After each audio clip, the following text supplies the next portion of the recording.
Hello and welcome back to my channel. I am Simply QE.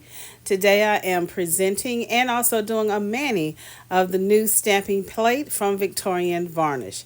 If you like nail art or anything nail art related, please consider subscribing. Don't forget to click on your notification bell so you know when I upload new content to the channel.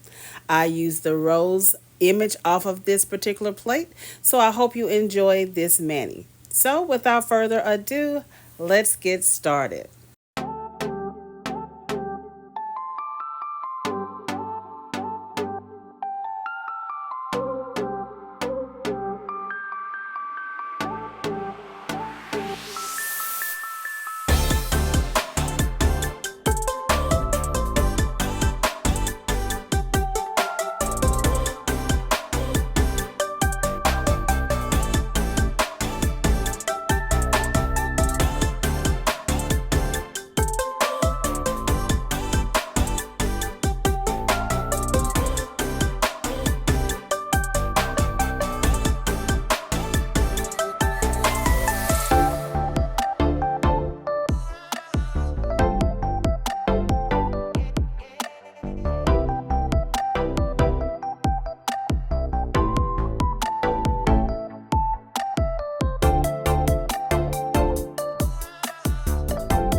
Well, I hope you enjoyed this mani.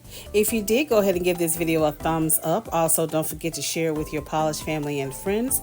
I'll see you in the next video. And remember, allow the mani to take hold and watch the magic appear.